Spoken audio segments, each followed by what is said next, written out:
Napurnada ang planong pagtapos ng Amerika sa Iran matapos mamagitan ang ilang mga bansa sa Middle East at nanawagan kay Trump na muling pagbigyan ng Iran sa nais nitong negosasyon. Ngunit sa panahon ng pag-uusap, ilang mga pagsabog ang naganap sa Iran habang dalawang oil tanker naman ang inatake ng Iran sa Strait of Hormuz. Alamin na buong detalye mamaya. At sa Yemen naman ay patuloy pa rin ang sagupaan kung saan pinaulanan ng Yemeni Armed Forces ang Houthi gamit ang kanila mga artillery at drone. At sa West Philippine Sea naman, dumating na sa Scarborough Shoal ang Carrier Strike Group ng Amerika.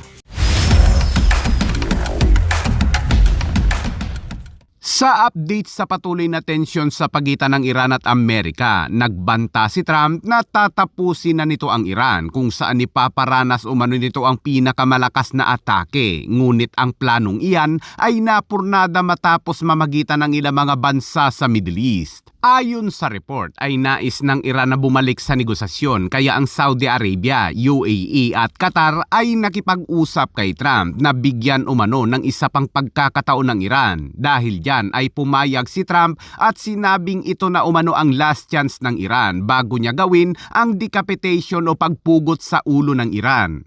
A point of knowledge, any attack since World War II, that's pretty big, and we were set to go, and they called.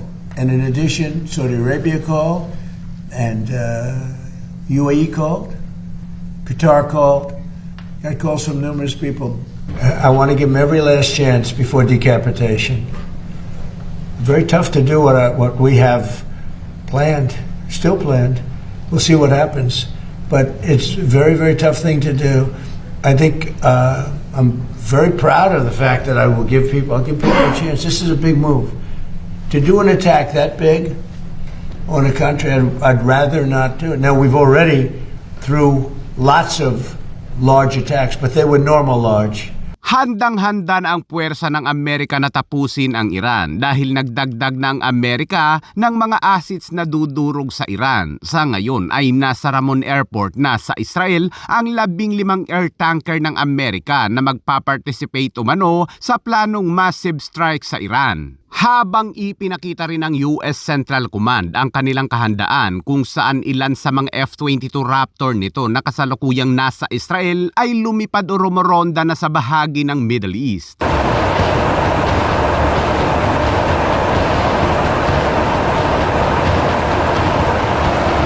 Ngayong ongoing ang back-channel negotiation ng Amerika at Iran, isang malaking pagsabog naman ang naganap sa Shamsabad sa southern Iran at ilang mga bahagi ng Tiran, ngunit hindi matukoy kung ano ang mga sumabog dahil wala namang inilabas na pahayag ang Iran. Pero ayon sa ilang mga media ay posibleng airstrike umano ito, habang nag-uusap kasi ang mga mediators upang matapos na ang gulo, ang Iran ay naglunsad umano ng mga pag-atake sa dalawang commercial vessel sa Strait of Hormuz. The IRGC is continuing attacks in the Gulf. Overnight, at least 2 cargo ships were hit with unknown projectiles, according to maritime tracking groups. At least 1 crew member is reportedly missing from one of the vessels. The incidents do come as the U.S. naval blockade remains in effect. Habang patuloy naman ang blockade ng U.S. forces sa Arabian Sea, kung saan umabot na sa 44 ang pinabalik, 2 ang inakyat at 2 naman ang binaril o dinisable.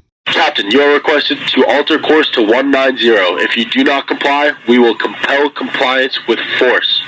This is Warship 45. We will monitor your course for compliance at this time. Warship 45 standing by on 16 out. Samantala, sa update naman sa patuloy na bakbakan sa pagitan ng Saudi, Yemeni Armed Forces at Houthi, muling sinalakay ng Yemeni Armed Forces ang posisyon ng grupong Houthi gamit ang mga artillery at drone nito.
pwedeng lumalaban ang Houthi. جثايهم زادوا هنا من جميع الله أكبر يا ربي لك الحمد الله أكبر. Habang sa huli ay matagumpay umanong tinalo ng Yemeni Armed Forces ang Houthi habang ang iba sa mga ito ay nakatakas. Habang ang Yemeni tribe naman ay naagaw din ng isang base ng Houthi at doon ay kanilang nakita ang mga peke umanong ballistic missiles ng Houthi na ipinapakita umano sa social media bilang panakot ng Houthi sa mga kalaban nito.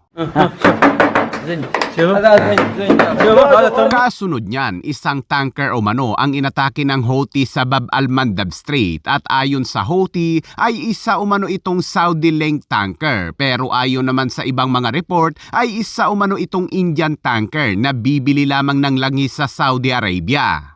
Samantala, hinikayat naman ng Saudi Arabia ang Oman na magsilbing mediator upang magsagawa ng mga hindi direktang pag-uusap sa mga Houthi sa pagsisikap na mapigilan ang panibagong krisis at protektahan ang sektor ng langis at mas malawak na ekonomiya nito mula sa isa pang wave ng pag-atake. Ayon sa Saudi Arabia ay hindi sila takot sa labanan ngunit natatakot silang maapektuhan o maaaring makagambalan ng malaki sa mga pandaigdigang pamilihan ng pagpapadala ng enerhiya. May mga potensyal na malawakang mga kahihinatnan para sa internasyonal na kalakalan at sa mga supply ng langis dahil isa ang Saudi sa mga supplier ng langis sa mundo. Kasabay nito, bumubuo pa rin ang kaharian ng Saudi ng mga options sa pagtugon sa militar kung sakaling mabigo umano ang diplomasya.